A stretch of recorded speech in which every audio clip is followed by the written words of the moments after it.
કઠલાલમાં road safety જાગૃતિ કાર્યક્રમ યોજાયો. વાહનોમાં રેડિયમ રિફ્લેક્ટર લગાવાયા.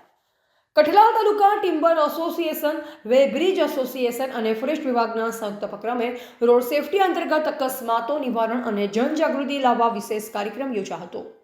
કાર્યક્રમનો મુખ્ય ઉદ્દેશ રાત્રિના સમયે વાહનોમાં સ્પષ્ટ દેખાય અને અકસ્માતોમાં ઘટાડો થાય તે માટે વાહનોની પાછળ રેડિયમ રિફ્લેક્ટર લગાવવાનો હતો. આ પ્રસંગે ફોરેસ્ટ વિભાગમાંથી આશાબેન આરએફઓ, હિતેન્દ્રભાઈ તેમજ ડીએમ પગી ઉપસ્થિત રહ્યા. ટિમ્બર એસોસિએશન તરફથી પરેશ પટેલ પ્રમુખ, ઉપપ્રમુખ દામોદરભાઈ પટેલ, વિનુભાઈ પટેલ તથા બિપિનભાઈ પટેલ સહિત વેપારીઓ અને અગ્રણીઓએ હાજરી આપી હતી. ઉપસ્થિત આગેવાનો દ્વારા માર્ગ સલામતી અંગે માર્ગદર્શન આપવામાં આવ્યું અને દરેક વાહન ચાલકે ટ્રાફિક નિયમનું પાલન કરી પોતાનું અને અન્ય લોકોનું જીવન સુરક્ષિત રાખવા અપીલ કરવામાં આવી. કાર્યક્રમમાં મોટી સંખ્યામાં સભ્યો અને સ્થાનિકોએ ભાગ લીધો.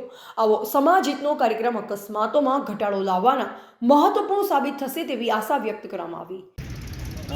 મારું નામ Damodarbhai S Patel, Kathlal timber merchant એસોસિએશનના ઉપપ્રમુખ તરીકે અત્યારે રોડ સેફટી અંતર્ગત આ કાર્યક્રમો યોજીએ છીએ. એમની સાથે કઠલાલ ફોરેસ્ટ આશાબેન તથા તેમના સ્ટાફ સર્વે અભિયાનમાં સાથે છે. ને આ અંતર્ગત એવી રીતે કરીએ કે કોઈ પણ સાધનને પાછળથી રિફ્લેક્ટર દેખાય ને આપણા જે રોડ સેફટી અંદર એટલે કોઈ એક્સિડન્ટ ના થાય ને ભવિષ્યમાં કોઈની જાનહાનિ ન થાય તે માટે દર 15 દિવસે એક અભિયાન અમે ચલાવે છે.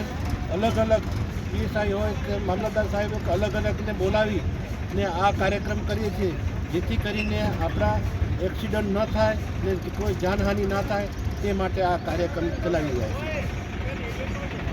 રિપોર્ટર મનોસી સોલંકી, ખેડા.